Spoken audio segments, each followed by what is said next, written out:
¿Cuánto quedó la vivienda BIS? 200, casi 270 millones de pesos creo que está.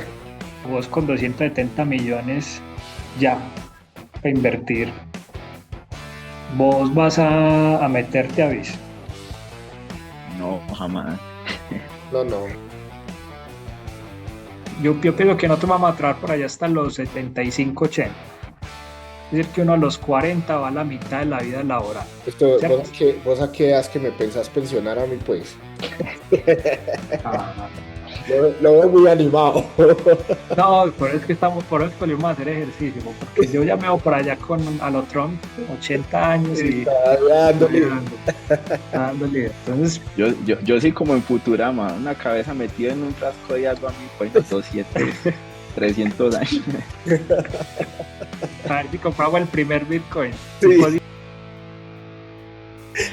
No, y sabes que uno también porque por regla general, eh, digamos que estima que pues, productos de bajo riesgo tienen baja rentabilidad y alto riesgo tienen alta rentabilidad, ¿cierto? Pero no tiene que ser así. No regla Pues digamos general. que parte de lo que uno debería hacer es buscar esos activos, esas inversiones que me dan una simetría en el riesgo, ¿cierto? Que es muy Mire, bajo riesgo y mire, muy alta rentabilidad. Impuestos que son liquidez que se va para el Estado y que yo ya no cuento para seguir invirtiendo. Es decir, yo me descapitalizo para pagarle al Estado y por tanto mi inversión rinde menos. Pues, o al menos crece menos rápido, pues porque tengo menos capital invertido. Nuevo capítulo, episodio de Cartera Plus. Venimos en una seguidilla de analizar, revisar todos los temas de portafolio. Dijimos que íbamos a ir desde lo básico hasta ir complejizándolo en términos de la estructuración de lo que es un portafolio de inversión. El capítulo anterior nosotros revisamos todo lo que era objetivos de inversión, perfilamiento de riesgos, preferencias temporales. Hoy nos vamos a adentrar un poquito más en la estructuración, qué hay que tener en cuenta, cuáles son esos criterios, esas variables a tener en cuenta para armar un conjunto de activos que me van a servir a mí para ir al mercado y soportar los embates, la volatilidad, etcétera. Entonces, para ello, pues hoy Daniel Zapata hoy es la estrella de este capítulo porque es el que nos va a guiar con el contenido. Vamos a hacer pues como algunas aportaciones, Dani Restrepo y yo, y comencemos por ahí, Dani. Antes de comenzar el contenido, a mí sí me gustaría comprender un poquito, Dani, pues vos cómo comenzaste, vos cómo llegaste a saber de lo que sabes de las acciones. Hay como una pequeña recapitulación de por qué te gusta este tema y por qué lo haces y qué experiencia tenés y ya comenzamos con las preguntas. bueno, yo llegué a acciones después de un fracaso rotundo en opciones binarias, que eso por allá como en 2018, 2019. Recuerdo yo que escuchando a la pareja del momento me dijo como, no, venía, hay que invertir en opciones, eso da por 5 por 6, eso da plata rápido. Pues, apenas estaba estudiando el pregrado, entonces yo dije, bueno, metámonos a eso y se quemó la cuenta en menos de 6 meses. Pero me gustó el asunto de la inversión. Entonces, después me fui como buscando hacer trading con divisas. Me gustó, me pareció interesante, pero le cogí por medio del estudio de las finanzas un gusto como entender la empresa y por ende, pues posteriormente invertir en acciones empresariales y por eso fue que me fui por ese mercado. En específico me fue gustando mucho las acciones americanas. El último año me aperturé un poquito más a mercados emergentes porque tuvo mejor performance que el mercado americano, pero en sí conozco a profundidades las acciones americanas. Entonces es como la historia breve. Bueno, ya he trabajado más o menos unos 4 o 5 años con esto. He tenido la oportunidad de trabajar con un par de fondos en análisis de acciones y de inversión. Y de hecho, con el último fondo que trabajé fue donde me aperturé un poquito más a conocer sobre acciones indias, un poquito más diversas, un mercado gigantesco, pero que uno desde Occidente no profundiza mucho. Entonces, esa ha sido como la carrera que ha sido corta en tiempo, pero intensa. Ahí hemos visto ya bastantes portafolios invertidos. Entonces, algo que quiero que trabajemos hoy es la definición de esos activos elegibles. Cuando uno trabaja sobre portafolios, tiene que empezar a mirar, vea, cuáles son esos instrumentos financieros que usted va a utilizar con base a lo que Daniel Restrepo nos explicó la semana pasada, la sesión pasada, perdón.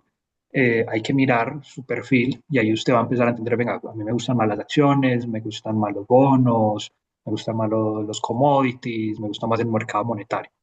Ya después de usted tener estos criterios, vamos a mirar, por ejemplo, otra perspectiva muy importante que usted tiene que tener en cuenta, que es, por ejemplo, la liquidez. Mirar qué tan bueno es ese instrumento para regresarle a usted su dinero en corto plazo. Mirar ese horizonte temporal. Algo fundamental hoy en día es qué tan sensibles son a los ciclos económicos los instrumentos. Entonces, si el mundo está en expansión, si el mundo está en contracción, ¿cómo se comporta su activo? Si estamos hablando de renta fija, ¿qué riesgo de crédito tiene ese activo? Si estamos hablando de renta variable, ¿qué riesgo de mercado tiene? Obvio, todos los activos tienen que pagar impuestos. Entonces, o bueno, de pronto ahí soy muy generalista, en eso sí no soy experto. Ahí sí Juan Diego ahorita de pronto nos puede dar. Pero mirar qué tratamiento fiscal se le puede hacer al activo para obtener esa mejor rentabilidad posible. Y mirar si ese activo me sirve para generación, preservación o cobertura del capital que yo estoy ejecutando a través de la estructura de ese portafolio. Esa definición de los activos elegibles lo que nos va a dar a nosotros es un filtro que se vuelve estructural. Lo que usted va a hacer es que va a evitar decisiones repentinas, que porque salió una noticia buena de un activo o una noticia mala, entonces voy a escoger o voy a sacar el activo. A perseguir la tendencia, Dani. Exacto, eso no es lo ideal cuando usted construye portafolio. Y estamos hablando de dos cosas distintas cuando hablamos de portafolio y cuando hablamos de trading. En trading es válido, hay gente que opera la tendencia y sigue la tendencia y le va bien, opera la noticia. Pero cuando usted hace una estructuración estratégica del portafolio, no, porque usted, después de hacer esta definición del activo elegible, lo que usted va a hacer es la definición de ese horizonte. Entonces, cuando usted hace definición del horizonte, usted va a mirar que ese horizonte temporal sea relevante.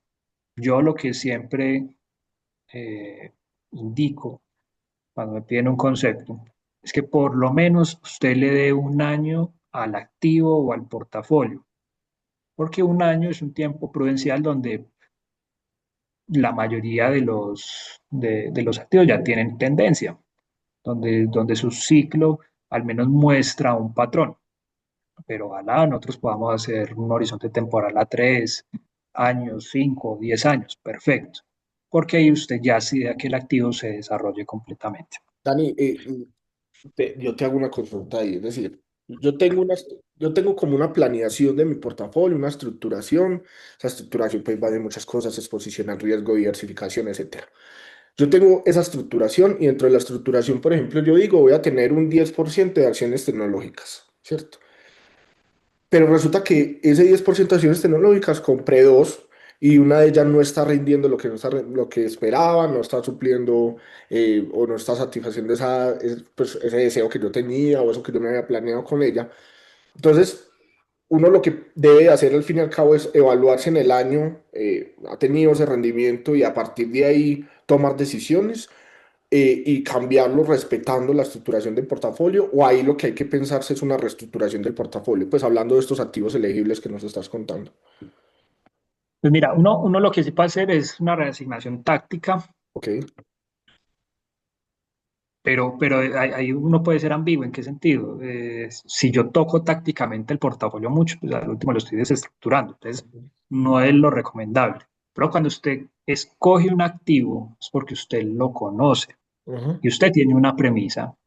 Venga, que Palantir, entonces que el Big Data de los importantes. Bueno, quedamos en Palantir. Mercados de cripto, entonces Bitcoin, Solana, y cada uno íbamos mirando sus funcionalidades, que algo pasó estructuralmente y ya, por ejemplo, como en el caso de Luna, pues sí, obviamente es el área, o ¿cuál es la que me comentaste ahorita, Daniel? Creo que era Rune, ¿cierto? Ajá. Sí, Ahí Rune, hay Rune. que, ahí hay que sacar el dinero y punto.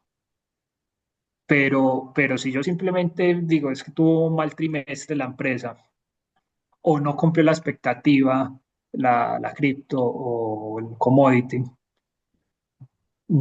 sea conservador en esa reasignación táctica. Porque Dani, lo que nos... Señor, sí, te escucho.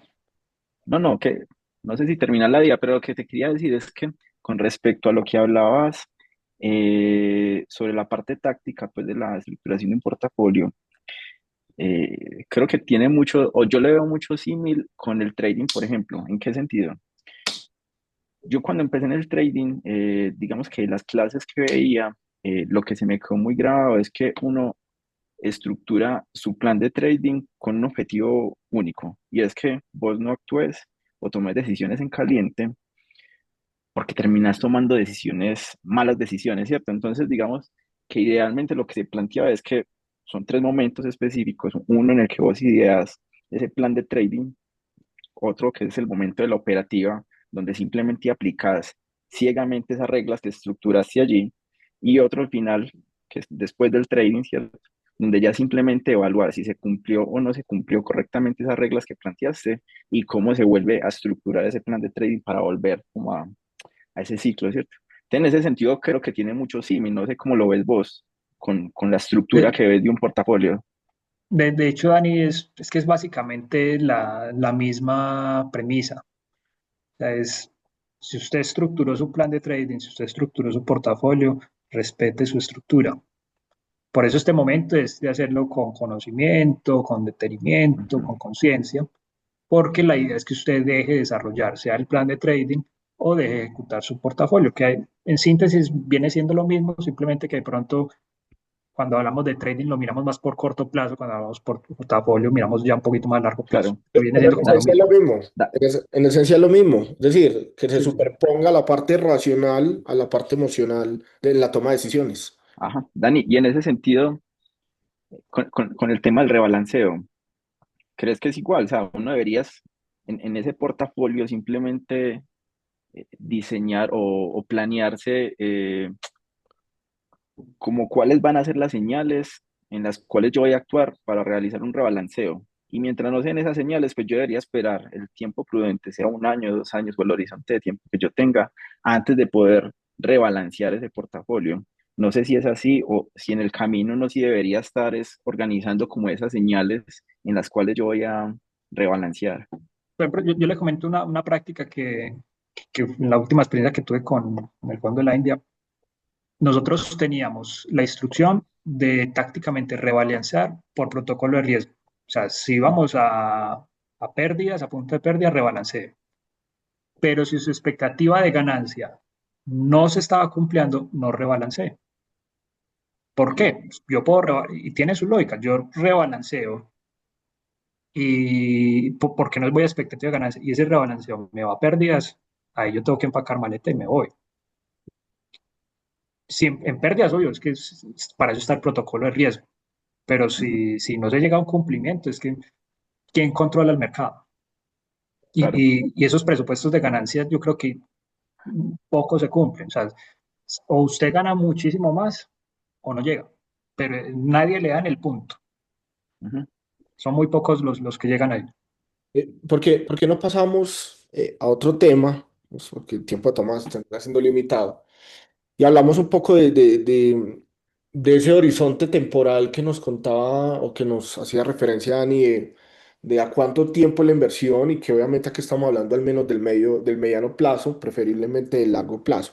¿Qué hay que decir ahí, Dani? ¿Qué se puede establecer respecto a ese horizonte temporal en un portafolio de inversión? ¿Cómo influye en la estructuración o qué hay que tener en cuenta? Perfecto. Mira, ahí repito y lo que veníamos trabajando. dele mínimo el año, mínimo.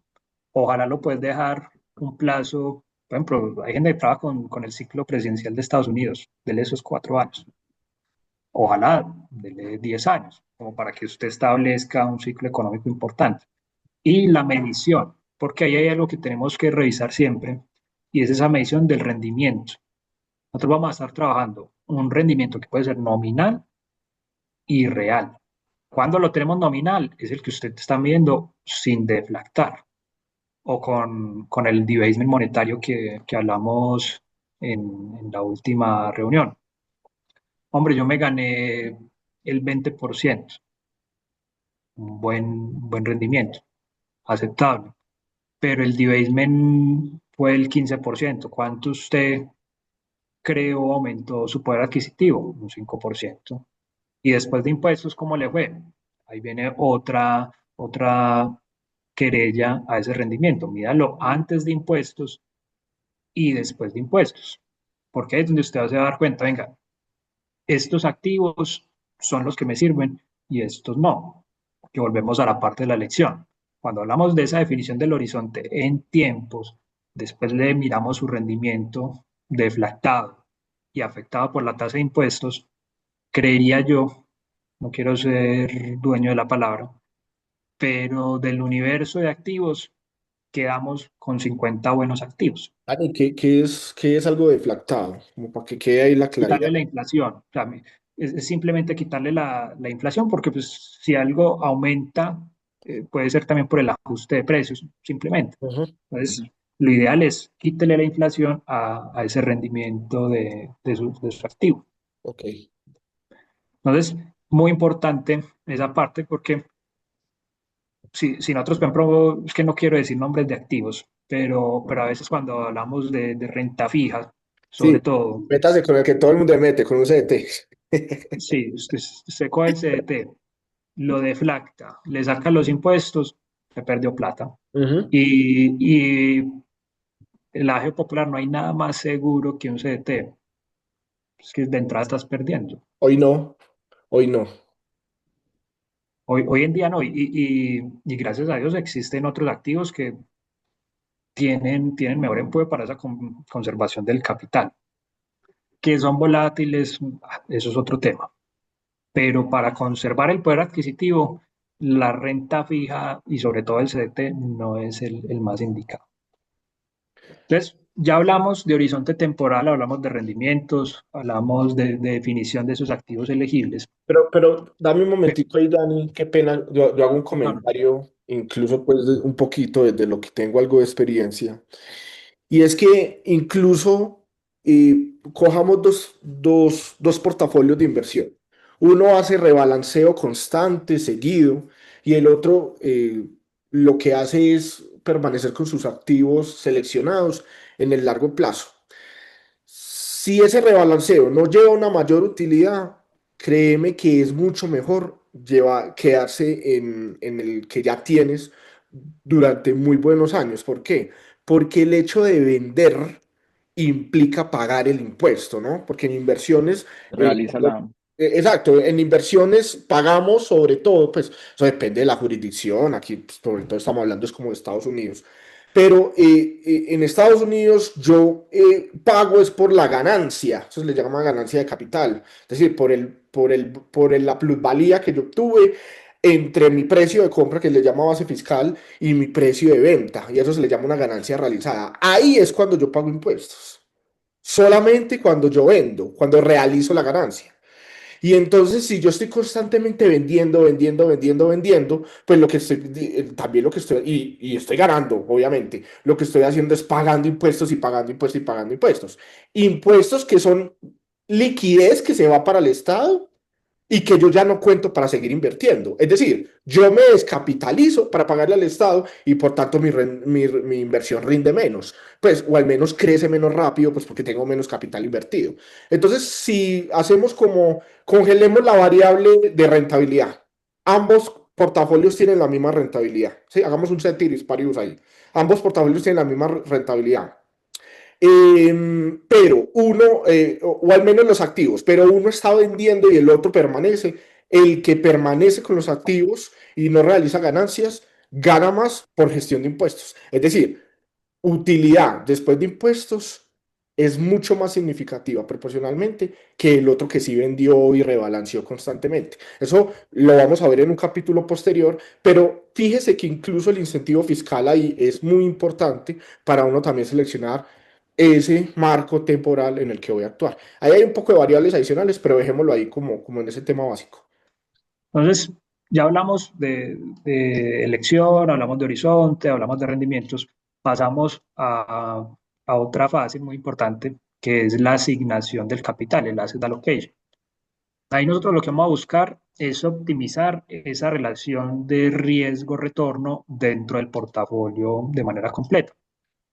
Y hay que entender ahí algo, y es que esa relación riesgo y retorno, si nosotros lo tratamos de una manera individual por activo, es bastante incompleta. ¿Por qué?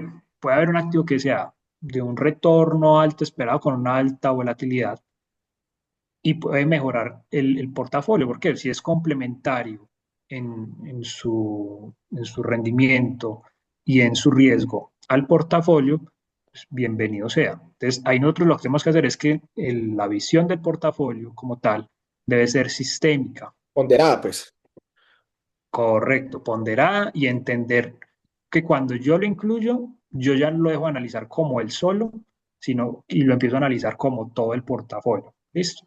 Porque si no, ahí es donde empezamos a tener esas reasignaciones tácticas mal hechas, porque, venga, es que en la ponderación a mí me sirve incluso que tenga este momento el activo, ¿cierto? Empieza a jugar como sistema y no de manera individual. O Nosotros quizás lo vamos, que se busca sí, incluso, Dani, ¿no? O sea, en un nivel, en un marco general del portafolio, pues quizás ese activo en el que yo estoy invirtiendo, que es de muy alto riesgo, es quizás lo que está buscando ese portafolio. Creo yo, que es, exacto, es el que va a una jalonar. pequeña parte de ese portafolio, yo le voy a asignar un activo de alto riesgo porque pretendo que jalone No, cierto objetivo y dentro eso del se portafolio. complementa mucho con lo que vos nos explicaste la sesión pasada. No tiene que ser pequeña. Pero yo te digo una cosa, si vos tenés menos de 35 años, o sea, vos tenés, yo pienso que no te vamos a traer por allá hasta los 75 80. Es decir, que uno a los 40 va a la mitad de la vida laboral, Esto, ¿cierto? vos a qué edad es que me pensás pensionar a mí, pues. Ah, Lo veo muy animado. no, por eso es que estamos, por eso escogimos hacer ejercicio, porque yo ya me voy por allá a lo Trump, 80 años Y y todavía todavía dándole. dándole. Entonces, Yo sí como en Futurama, una cabeza metida en un frasco de agua, a mí, pues, 300 años. a ver si compramos el primer Bitcoin. Sí, Imposible que es que no lo compremos de aquí a allá. desea durante 200 años para ajustar el Bitcoin. Dani, Se puede, se puede. no, y sabes que uno también, porque por regla general, digamos que estima que pues, productos de bajo riesgo tienen baja rentabilidad y alto riesgo tienen alta rentabilidad, ¿cierto? Pero no tiene que ser así. No regla Digamos general. que parte de lo que uno debería hacer es buscar esos activos, esas inversiones que me dan una simetría en el riesgo, ¿cierto? Que es muy Mire, bajo riesgo y mire, muy alta rentabilidad. mire el oro, bajo Exacto. riesgo, alto rendimiento y sobre comprado lleva 5 años y ahí va. Ajá. Y ahorita que van a invadir Venezuela, ya, eso sí que ya, invadan Colombia para que la inversión se ponga una belleza. Eh, Entonces, Listo. nosotros, bueno, pues venimos hablando de asignación de capital y digamos que esa, ese asset allocation, bueno, qué pena, ahí sí yo te consulto. ¿El asset allocation es lo mismo que capital allocation o definitivamente son diferentes? Sí, normal, lo podemos encontrar de la misma manera, pero Ok, estamos hablando prácticamente estamos de lo hablando mismo. del mismo. Listo. ¿Por qué no hablemos entonces de riesgos, ¿no? Y retorno? Y revisemos también, pues, como a Que nivel eso de... va muy de acuerdo a lo que estamos hablando con Dani. Nosotros clasificamos, venga, activos riesgosos y no riesgosos. ¿Cuáles son como esos adjetivos del activo riesgoso? Su retorno va a ser incierto, va a ser un activo que es volátil, va a tener mucha exposición al ciclo económico. Entonces, si estamos en expansión, el activo crece de una manera muy fuerte. Si estamos en contracción, el activo se reduce también de manera muy fuerte. Ese activo es muy riesgoso porque dependiendo de cómo esté el mercado, él va a estar. El activo no riesgoso es el que tiene un retorno más estable, es el que tiene una función de amortiguador, o sea, cuando el mercado cae, ahí es donde logramos descansar. Va a ser un activo que ojalá sea líquido y tenga esa particularidad de ser un activo de preservación de capital, un activo refugio. Entonces, siempre dentro del portafolio, ahí sí soy un poquito más generalista, debe uno buscar tener un activo refugio. ¿Cuál? El de su elección. Y ahí vienen, por ejemplo, los defensores de Bitcoin como un activo refugio. Yo todavía no lo asigno como refugio, pero hay portafolios donde ya se incluye Bitcoin como activo refugio. No funge, en mi opinión, muy personal, pero ya se empieza a considerar como un activo refugio. Para mí no, tampoco. Es decir, yo no creo que Bitcoin sea un activo refugio, sobre todo es porque es que en una crisis Bitcoin cae. Entonces, no me está refugiando, al menos en el corto plazo, el valor de mi patrimonio. Pero digámoslo pues que el futuro no tiene por qué parecerse al pasado, ¿cierto? Pero pues Bitcoin se ha mostrado una fortaleza respecto, por ejemplo, al fiat, eh, que siempre se había dicho, pues tenga dólar. Colombia siempre fue, hay que tener, yo me acuerdo, que a mí me decía, hay que tener $2.000 porque uno no sabe qué pueda pasar en este país para irse, ¿no? Y más o menos a lo que me decían a mí. Y yo digo, es que tener dólares hoy por hoy es, pues, que hay que tenerlo, pero pues como para refugiarse, como para disminuir riesgos, no. Bitcoin funciona muy igual, pero al menos Bitcoin, por temas de escasez, cierta oferta y demanda, pues en el largo plazo yo sí le veo ese potencial. Pero en el corto plazo, Teóricamente sí. Yo de pronto la consideración que tendría es refugio de acuerdo al precio que tenga Bitcoin en ese momento. O sea, si el precio está muy cercano o por debajo del precio de compra promedio de todos pues de todos los que tienen Bitcoin, uno diría, pues, digamos que la probabilidad más alta es de que vaya a subir a partir de ahí. Ahora, si está muy por encima de 120, 130.000, pues refugiarse Ahí, ahí pero es estar ahí expuesto a una caída. en la ¿Cómo? asignación, por ejemplo, en ese escenario, Bitcoin sería más un activo para crecimiento del portafolio. O sea, es que el refugio es, si todo está en llamas, ahí por lo menos tengo algo estable. Ok, ok. ¿cuánto es el precio promedio de compra de Bitcoin? 70.000 más o menos. Creo que es como 70.000, ¿no?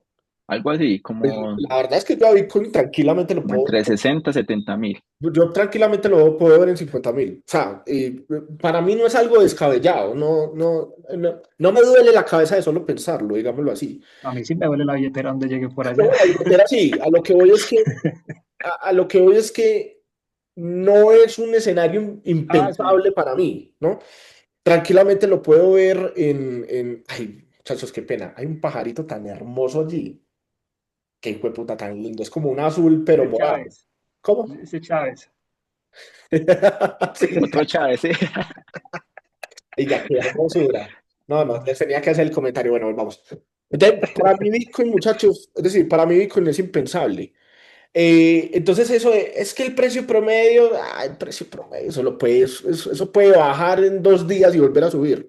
Pero al menos yo creo que en el largo plazo sí Bitcoin sí es un activo interesante. Yo no digo que es el oro virtual, digital, porque le falta mucho para comportarse como el oro, pero al menos en el largo plazo yo sí le tengo un poquito de fe. Y sobre todo le tengo fe es por las circunstancias macroeconómicas, políticas, es decir, por cómo se están comportando las economías. Le tengo fe es a un sistema como Bitcoin, que probablemente si tuviéramos otras condiciones políticas, macroeconómicas, de gasto, de políticas públicas, pues Bitcoin sería atractivo, pero no tanto en comparación como lo es hoy con el dólar o cualquier otra moneda fiat.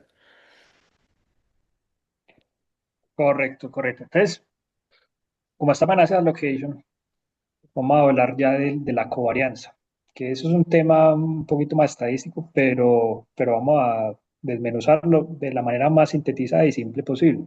Es que dice Markowitz que la covarianza de sus activos debe ser negativa. Personalmente, a mí eso no me encanta. ¿Por qué? Porque entonces cuando me suba uno, me baja el otro, y al último que aquí ataco yo ahí la rentabilidad del portafolio. Sin embargo, lo que sí podemos buscar es, venga, esa diversificación, hagámosla real y no aparente, porque un caso que me pasó el último año, una persona quería invertir en Standard Poor's el 50% de su portafolio y el otro 50% en acciones que se componían del Standard Poor's. Entonces, ahí es donde uno dice, no, usted ahí no me está haciendo nada. O sea, busque por lo menos que los fundamentales de sus activos no se parezcan. Entonces, yo tengo posiciones en mercados emergentes, tengo posiciones en Nasdaq, en S&P, tengo posiciones en Nikkei, tengo posiciones en commodities, tengo posiciones en cripto. O Venga, sea, el activo es el mismo, lo que cambia es el instrumento simplemente. Y pues eso no es. Es como si yo exacto. comprara Bitcoin y Ese fue el escenario, viendo lo mismo. es como si yo comprara Bitcoin y acciones de MicroStrategy. Pues es mm, La misma cosa. Por ejemplo, es que cuando usted compra, yo a veces entiendo por crecimiento de capital, pero por ejemplo, si usted me va a hablar que usted va a diversificar comprando todo, por ejemplo, Bitcoin, Solana, XRP, Polkadot, 10 criptos, póngale, y Bitcoin, 9 y una como para que no sea mucho. del mismo mercado. Es la misma cosa. O Ujú. sea, sí, es además que porque todas reaccionan de la forma que reaccione Bitcoin. exactamente. Entonces, usted ahí no está haciendo nada. Mejor Cuando uno coja todo ese diversifica dinero mal, y inviértalo ¿cómo? en Bitcoin. Mejor coja todo ese dinero e inviértalo en Bitcoin más bien. Sí, o coja Bitcoin y coja otra cripto que usted piense que es la que va a crecer, que le gusta el XRP, que le gusta Solana. Coja un proyecto por allá de esos que le gustan a Dani y coja un meme Polcado, de los que le Polcado. gusta a Juan y listo. Meta todo a Ya. Polcado y échese la bendición.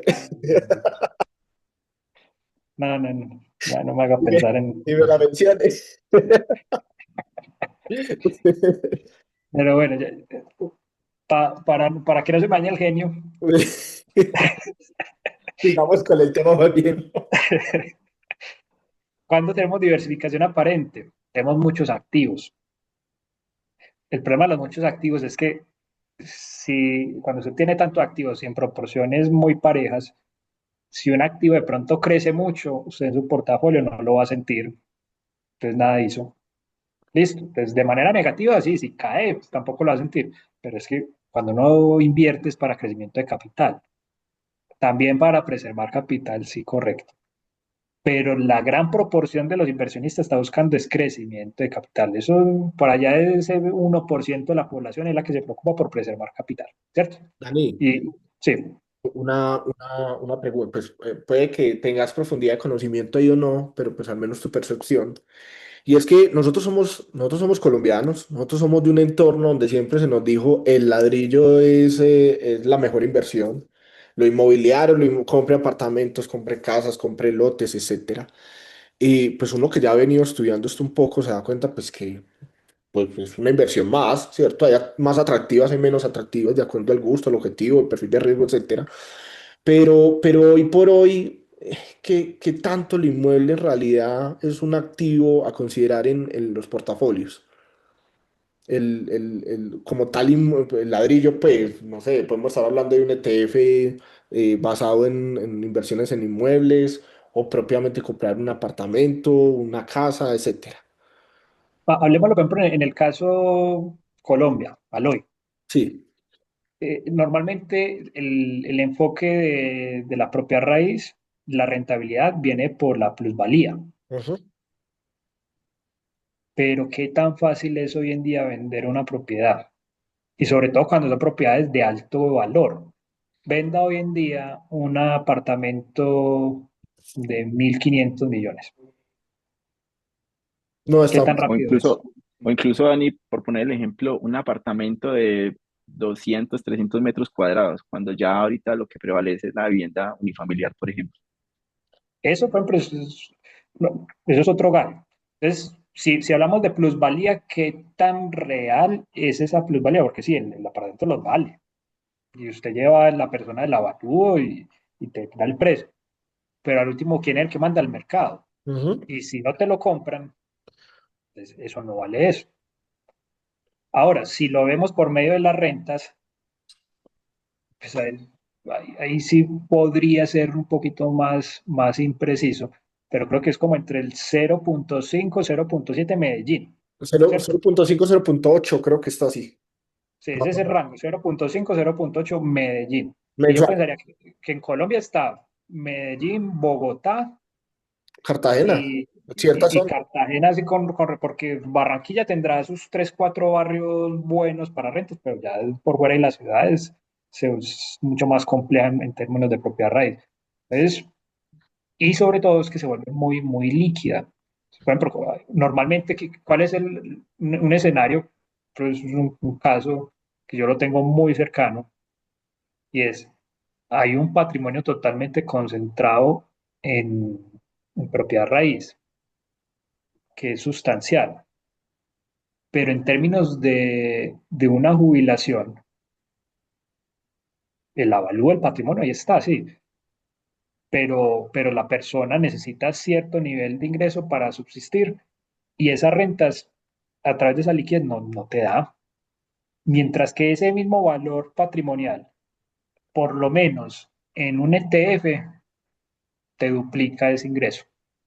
Y a mí me parece que los costos y gastos asociados a mantener un patrimonio, un portafolio lleno de inmuebles es muy alto respecto del ingreso. Es como cuando hablamos 0.5 a 0.8 en Medellín, no es rentabilidad, es ingreso. Y a eso tenés que restarle impuestos, que son varios, impuestos sobre la propiedad, incluso en cabeza del propietario. Otros, esa renta generan impuestos, esa propiedad genera, por ejemplo, impuesto de renta, genera impuesto predial, pues si Tiene lo costos de administración, costos de regulación, mantenimiento. mantenimiento, etcétera. Digamos que Ahora, otro factor, el fee de entrada. ¿Cuánto quedó la vivienda bis? 200 casi 270 millones de pesos creo que está. Y ese es el que marca el precio. Juan, Dani, vos con 270 millones ya para invertir, vos vas a meterte a bis. No, jamás. No, no. Otra cosa que por ejemplo, a mí sí me parece muy interesante es estas copropiedades de rentas cortas. O sea, eso, yo digo, Eso ya uno es puede una gestión analizar. más activa incluso. Exacto. Por ahí incluso, ¿cómo es que se llama? Bueno, se me escapa, pero por ahí escuché a un tipo en Medellín muy bueno para hacer ese tipo de propiedades y él habla que ese 0.5, 0.7, él lo incrementa unos 5 puntos a través de las rentas cortas en su promedio de rentabilidad. Entonces, hombre, se vuelve mucho más interesante y tener una proporción y que el fee de entrada ya no se vuelve 270 millones, sino 30 millones. ¿Por qué no? Y eso sí, cada quien habla desde su caso. Esto es portafolio, porque una cosa es las finanzas personales. Mi opinión en cuanto a finanzas personales varía mucho en cuanto a portafolios. Ujú. Porque uno, incluso ahorita antes de finalizar, vamos a mirar cómo se complementa esto con el tema de finanzas personales. Dani, Entonces, sí, por cerrar ahí quiero exponerlo ahí. Mira que últimamente he escuchado mucho sobre la ley de potencias y cómo la ley de potencias se aplica, por ejemplo, a la inversión. Digamos que el caso más fácil de poner en inversiones, por ejemplo, Y Combinator o cualquiera eh, de esas empresas de inversión, pues Eh, ellos fondos, lo pues, que hacen, fondos de inversión, exacto. Mira que la estrategia de inversión de ellos es meter 20 30 millones de dólares en 100 200 empresas con el supuesto de que el 98% de esas se va a perder, pero con dos de esas que exploten, tienen ya. utilidades de sobra. O sea, mira que es una distribución no normal, ¿cierto? con unas colas por allá, sino que es por allá. Es una ley de potencia, pues es totalmente recta y con dos inversiones, con dos empresas de esas, con dos startups que te la saquen del estadio, ya con eso libraste las otras 199, 198 Es empresas que, capital de riesgo. ajá. Sí, muy, muy interesante esa ¿Será que es teoría. posible no aplicar eso también en activos así como acciones o activos de riesgo Pues como es en que el cripto? protocolo, o Imagínate sea, que este man de lo ser que quiere posible es posible, que, pero vos el protocolo de riesgo, a uno lo saca ahí que, mismo. que me late que este man lo que quiere es liquidar todos los activos y meter en memes a ver cuál le explota. ¿Cu- cu- ¿Cuántas criptos que existen? Oh, millones. Como 20 millones ya. Va a coger Sí. 20 millones de pesos y le meto ya un millón. 20. Ve, de a 100.000 pesos a cada una. No, no, no, no. Entonces, eh, relacionándolo a lo que nosotros ahorita hemos venido hablando, es un enfoque muy tradicional, pero por ahí estudiando un poco para este capítulo, mira algo que va muy atado a las finanzas del comportamiento, donde hablamos lo que Dani más que todo nos ha hablado de heurísticas, marcos mentales, toda esa parte subjetiva del portafolio y de la inversión. Y algo ahí que haya interesante es algo que llama contabilidad mental. Eso es una tendencia donde el inversionista divide su patrimonio por cuentas separadas para inversión. Entonces, tenemos una cuenta que es la cuenta de jubilación. Ahí vamos a procurar un nivel de riesgo bajo. Tenemos una cuenta de ahorro, que ahí el nivel de riesgo va a ser bajo, conservador. Una de inversión especulativa, ahí sí vamos a buscar un rendimiento muy alto, un riesgo alto. Y una cuenta de liquidez de emergencia, que ahí también se puede buscar un nivel de riesgo no alto, pero sí que sea considerable. ¿Eso que nos ayuda a nosotros? Facilita a un control emocional de la inversión. ¿Por qué? Cuando nosotros metemos todo en una sola cuenta, pues eso es lo que explica esa teoría de contabilidad mental, pues yo no voy a invertir todo mi dinero en un meme para mi cuenta de jubilación, jamás. Pero tampoco para mi cuenta de crecimiento de capital voy a meter una propiedad raíz de pronto o bono. Un CDT. Al hoy no lo voy a hacer, un CDT, no, ese ni para la jubilación. Pero, pero, pero fíjese que me parece muy interesante esa teoría.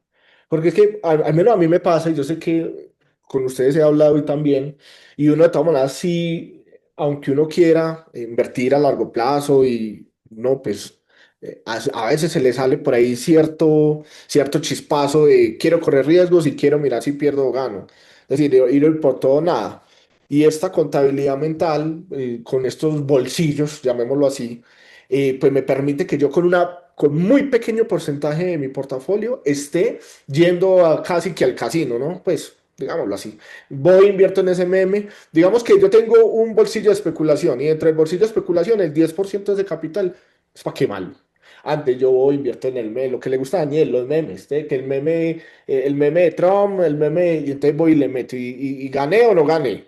O ahora que están haciendo esas apuestas, ¿cómo se llama? Polymarket, se llama Dani, creo que se llama Polymarket, El de donde las Sí, direcciones. sí. ¿quién va a ganar? Va a ganar Abelardo de las Priegas, va a ganar Cepeda.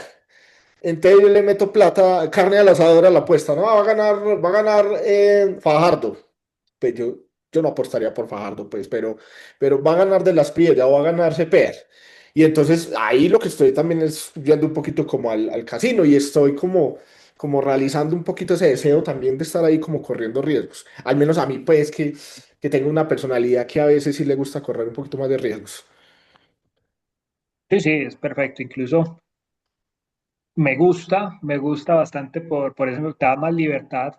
No voy con mi masa completa, sino que voy distribuyendo para los momentos. Y esto para una persona, como digo, si usted está por debajo de 40 años, usted va a tener que trabajar mucho de aquí para arriba. Entonces, Creo, inver- creo que invertir así es. Creo que Daniel Restrepo ya le metió un milloncito a Vicky Ávila en Polígono.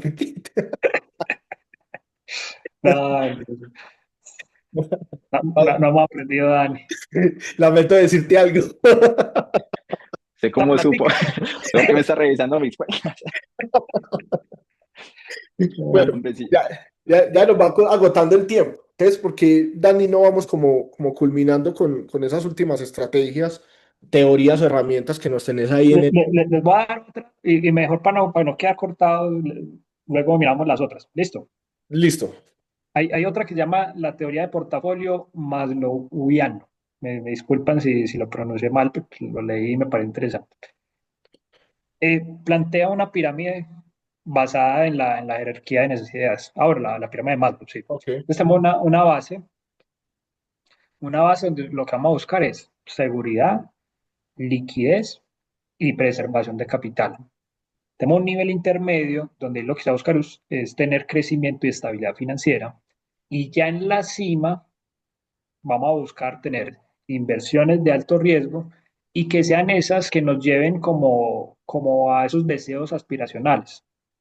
Entonces, por ejemplo, yo invertí en el meme y me fue muy bien. Cómprese el Mercedes con eso, cómprese la Ducati. Pero usted con la base y con el nivel intermedio es donde usted patrimonialmente construye. Ahí es donde va el apartamento, ahí es donde va la jubilación, ahí es donde va el seguro de estudio para mi hijo, en general. Entonces, me parece interesante mirar también ese portafolio desde esas proporciones. Bacano, bacano. Mira que la primera que dijiste, Dani, de la contabilidad mental, me gusta también, parece muy chévere. Y mira que esto viene a hacer de lo que habíamos hablado antes, como una especie de heurística, ¿cierto? Como ese atajo mental que yo tomo para tomar decisiones, digamos que un poco mejores. Como habíamos visto, pues esas heurísticas están abiertas a que tengan muchos sesgos y esos sesgos me ayuden a no a mejorar las decisiones que se supone debería la heurística, sino quizás a tomar peores decisiones aún. Me gusta sobre todo por la idea de que, mira que es una heurística, o sea, yo hago cuentas mentales donde divido cuatro, cuatro cuentas diferentes y como decías, a este le asigno un objetivo, a esta otra, y con base a eso, entonces le asigno qué tanto riesgo estoy dispuesto a asumir en cada una de esas. Pero mira que un sesgo muy común que podría estar ahí es hacer yo malas estimaciones, primero de riesgo, porque es mental, pero también de presupuestos. Pero, mira que ahorita en estas nuevas eras, lo que son, por ejemplo, los bolsillos de Bancolombia y que ya lo implementan todas estas, eso a vos te permite subsanar ese sesgo, ¿cierto?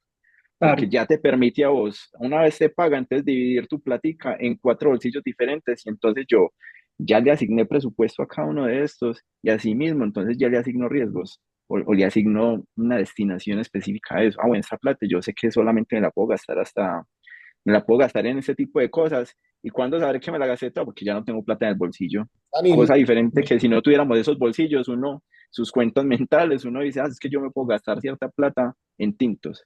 Pues resulta que yo en mi cuenta mental digo que me he gastado 100.000 pues ahí, pero en la realidad puede ser que hayan sido 200 300 400. Entonces mira que me gusta es por eso, porque son como ciertas heurísticas que se pueden ir afinando con esas herramientas que nos da la tecnología hoy en día. claro, claro. Lo que sí es que, por ejemplo, se vuelve retador en no caer venga, en la cuenta de especulación, invierto en tecnológicas y en la jubilación en Nasdaq. Existe Sí, lo mismo. exacto, ya eso ya es, Pero sí, totalmente de acuerdo. pero por Se lo vuelve, menos sí mejora las decisiones del común de la gente. O sea, sí, sí, correcto. pero entonces, bueno, ya como para ir cerrando el episodio, que estuvo muy chévere, fíjense que cuando uno se le acerca a una persona y está interesada en estos temas, lo primero que le dice a uno es... ¿En qué invierto? Tengo, no sé, 7 millones de pesos. Ahorré 7 millones de pesos. ¿En qué invierto? Entonces la persona espera que uno le diga, no, pues mira, toma esa plata, trasládala a tal aplicación y en tal aplicación compra Nu Colombia que cayó, ¿cierto? Nubank. Nubank. Entonces, digamos que cuando uno revisa todo esto, precisamente es el sesgo o el error o la conducta errónea que buscamos un poco como hacer caer en cuenta y es, venga, es que primero hay que pensarse muchas cosas antes de que esos 7 millones vayan a un activo en concreto, ¿no? No es simplemente invertir por invertir, es invertir con estructura, ¿sí? Invertir con unos básicos y con unos esenciales al menos planteados y un poco claros.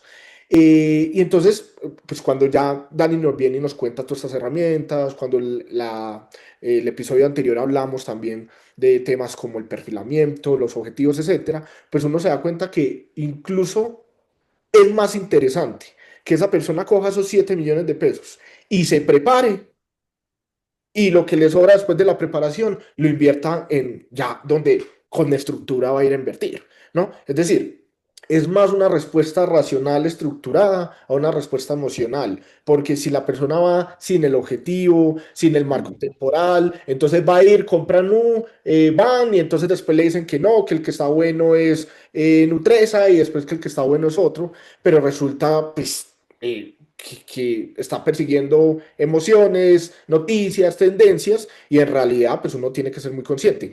¿Cuál es mi edad? ¿Cuál es mi marco temporal? ¿Cuál es mi riesgo por asumir? ¿Sí? ¿Cuáles son esos principios, por ejemplo, como seguridad, etcétera, que yo estoy buscando?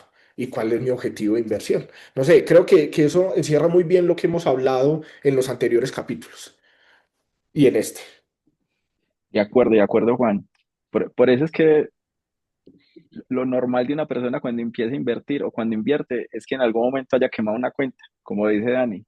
Porque cuando inician eso, uno piensa que eso es lo más gaseoso del mundo. Ah, coge esta plata, la meto allí y eso me da una rentabilidad de tanto. Y es como una curva así de aprendizaje en la que usted empieza para abajo, pierde, quema cuentas y ya es donde usted dice, ah, esto no es tan fácil como yo creía, esto necesita que yo estudie, que yo practique, esto no va a ser en un año, esto no va a ser en dos, quizás tres, cuatro. Entonces cuando ya lo toma en serio es que la curva como que empieza a normalizarse, ya decir, pero esa es, uno piensa desde el principio que invertir, o uno lo ve muy fácil en las personas que invierten, que es, ah, yo con una plática la meto allí, no. Sí, sí tiene muchos puntos que definir, sí tiene muchas cositas que planear, que organizar, que estructurar y que estudiar. Listo. Señores, ¿algo más? Nos despedimos. Nos vemos. Porten el mal. Bueno, un abrazo. Que estén bien.